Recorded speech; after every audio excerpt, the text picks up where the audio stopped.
A paz do Senhor Jesus Cristo. Esse é o segundo vídeo do tema que nós estamos falando, o Senhor está vendo.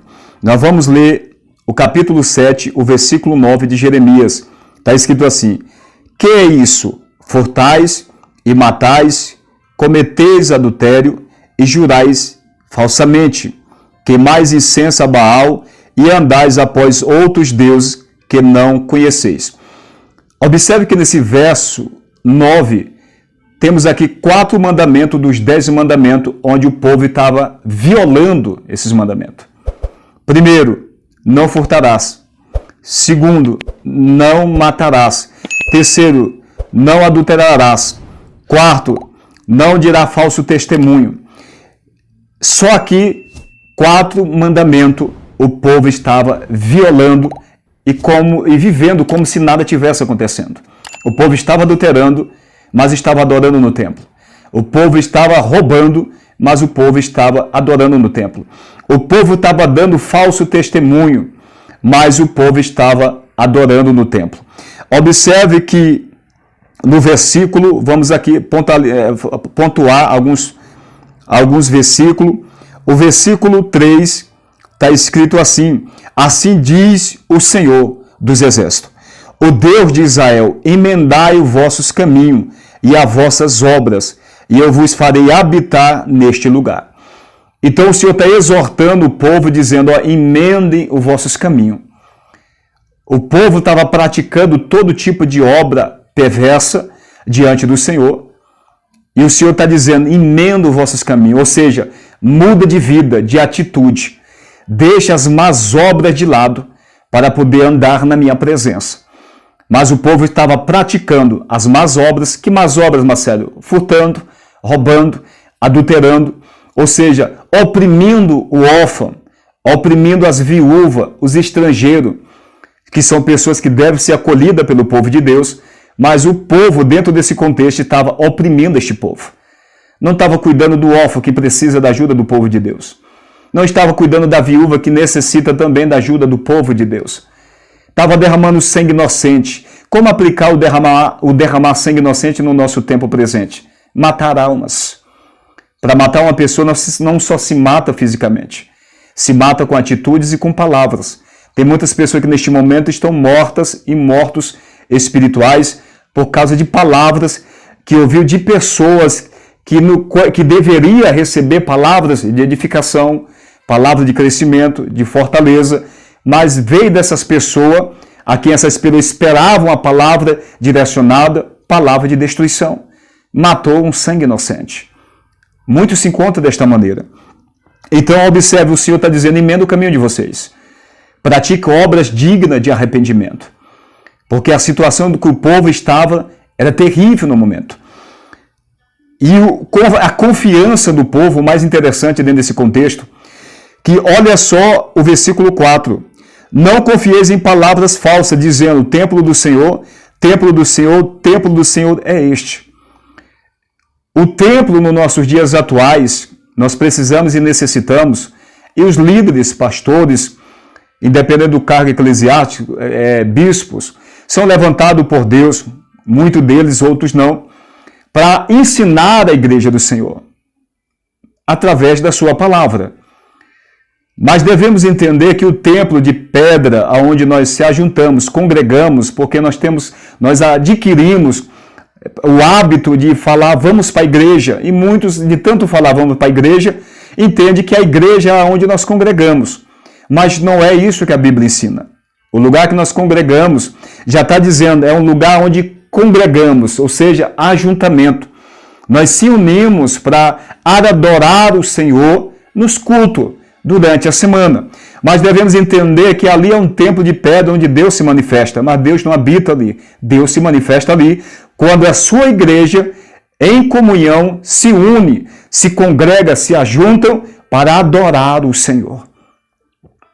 Mas o Espírito de Deus, Deus habita no templo vivo, físico, que é o meu corpo e o corpo daqueles que entregaram a vida para Jesus.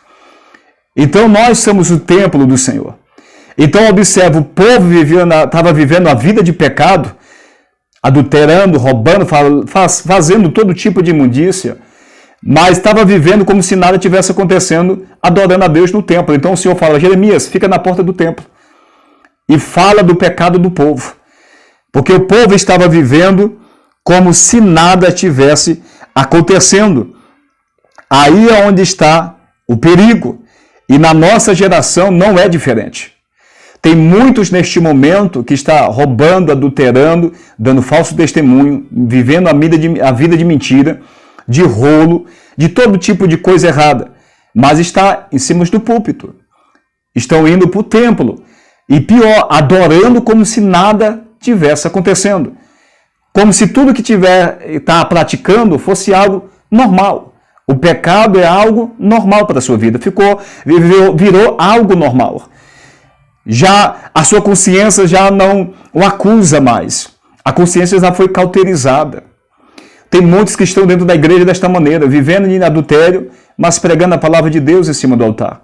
Dirigindo igreja, congregações, fornicando, roubando os bens que é da igreja, oprimindo as pessoas, oprimindo os órfãos, oprimindo as viúvas, oprimindo aqueles que ainda não conhecem a verdade de Deus, ou seja, sugando o povo, arrancando a lã das ovelhas, se alimentando das ovelhas de Cristo. Mas um dia o Senhor vai pedir conta de tudo isso. Observe, vamos ler aqui o capítulo, para a glória de Deus,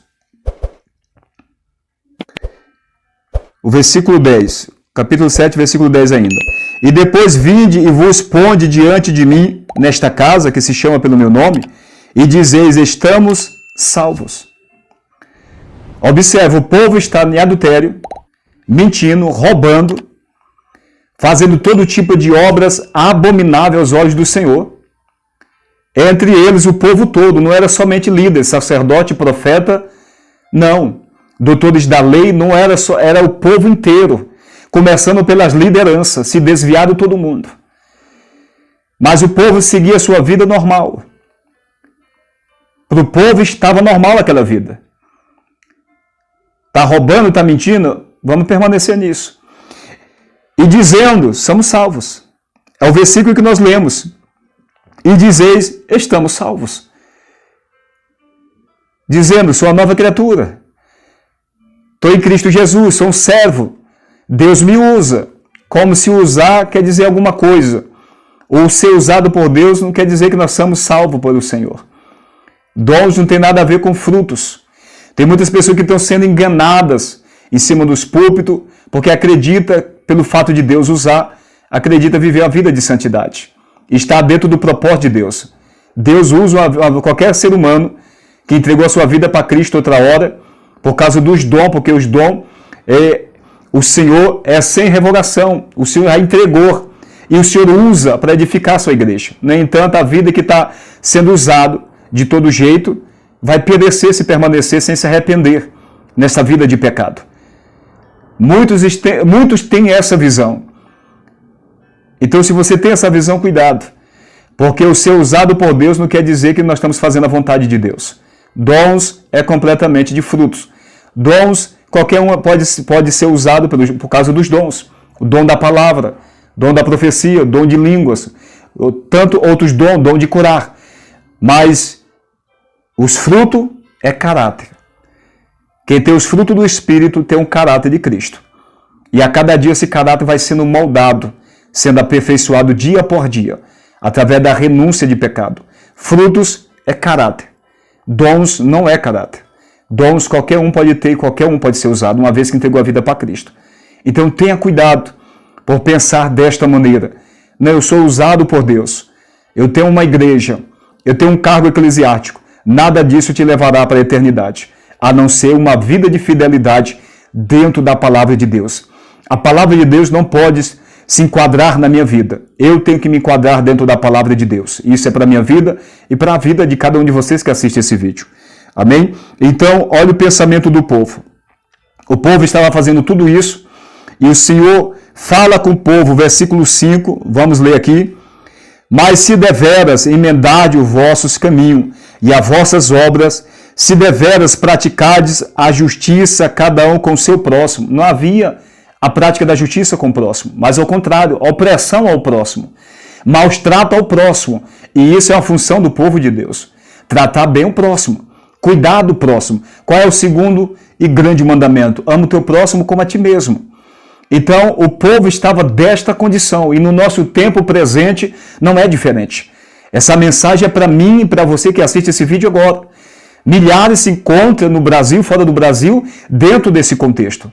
Indo para o templo, são líderes, sacerdote. Quem é o sacerdote na nova aliança? Nós somos sacerdote. Aqueles que entregaram a vida para Cristo, todos são sacerdote.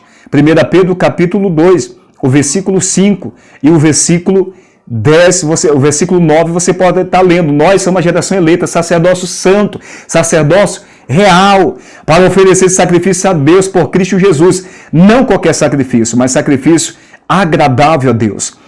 Então essa é a função do povo de Deus. O povo estava oprimindo o órfão, estava oprimindo o seu próximo, não estava fazendo nada que agradava a Deus. No entanto, estava vivendo uma vida que parecia ser uma vida de santidade. No nosso tempo presente, muitos estão vivendo assim. Parece ter uma vida de santidade. Parece, mas nem tudo que parece é. Deus, ele vê. É o tema deste vídeo. Não adianta nós fazer qualquer coisa tentando ocultar do homem, se não podemos ocultar daquele que é soberano, que é Deus. E nós devemos entender, irmãos, que um dia todos nós vamos estar diante do tribunal do Senhor. Naquele grande dia, Apocalipse 20, a partir do versículo 11, o tribunal do trono branco. Ninguém escapará deste tribunal. Todo joelho se dobrará, tanto os servos, tanto aqueles que não serviram, tanto aqueles que entregou a vida para Cristo, como não os que entregaram, tanto aqueles que fizeram bem, como aqueles que fizeram mal. Um dia, todas as autoridades da terra, todos, passado, presente e futuro, todo ser humano vai estar diante do trono de Deus. E o Senhor julgará cada um pelas suas obras. Tudo que fazemos no presente momento, tanto a igreja de Cristo, que está em Cristo neste momento, como aqueles que ainda não entregaram a sua vida para Cristo, tudo isso que praticamos diariamente é anotado no livro das obras. E esses livros, eles serão abertos no juízo final.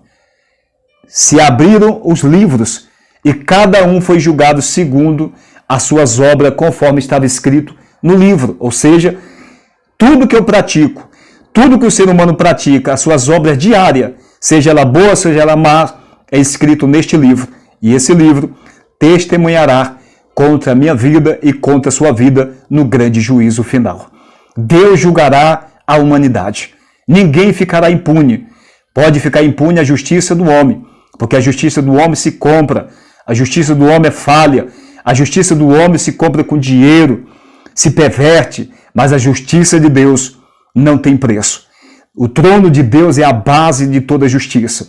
Deus vai julgar cada um de nós. Então, ainda que o homem ande no momento achando que está se dando bem, pois observe que o povo aqui, eu vou até ler novamente, o povo segue dizendo, o versículo 9, o versículo 10 segue dizendo, o povo dizia, somos salvos, praticando tudo isso, mas o povo, nós estamos salvos, ou seja, não vai acontecer nada com nós. Nós estamos tranquilos.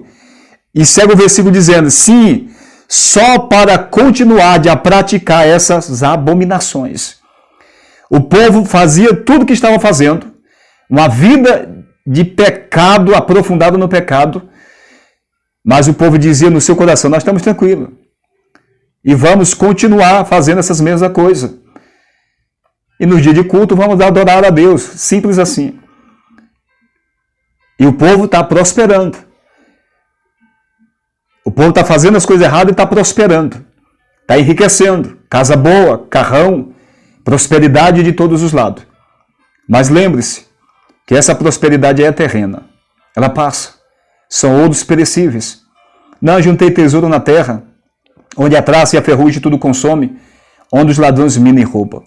Mas ajuntai tesouro no céu, onde nem o ladrão e nem a traça e a ferrugem consome, porque está guardado no Senhor. As minhas obras no céu é a fidelidade à palavra. É a fidelidade ao meu próximo, primeiro ao Senhor e ao meu próximo. O cuidado e o zelo com a minha própria vida. O meu cotidiano em temor a Deus. Isso são obras, guardado tesouros no céu. Mas tesouro aqui tudo vai passar. Não atente naquilo que se vê, mas naquilo que se vê, mas naquilo que não se vê. Porque aquilo que se vê é temporal, mas aquilo que se não vê é eterno. Paulo está falando do físico e do espiritual, que é eterno. Tudo que vemos com os olhos físicos e tudo que está aqui nessa terra, no momento, vai perecer tudo. Tudo vai ficar. Mas os tesouros que nós guardamos para a eternidade, já está dizendo, são tesouros para a eternidade. Seguirão pela eternidade. Então não se engane. Ainda que o injusto ele prospere, todavia está caminhando para um caminho de perdição e maldição. E o fim do seu caminho é tristeza e pranto e ranger de dente. Guarde essa mensagem. Pai, em nome de Jesus, que o Senhor venha trabalhar no nosso coração, nos dá entendimento e tomar posse da Tua palavra. Sê conosco, em nome de Jesus. Amém. Amém. Deus abençoe a todos vocês e até o próximo vídeo.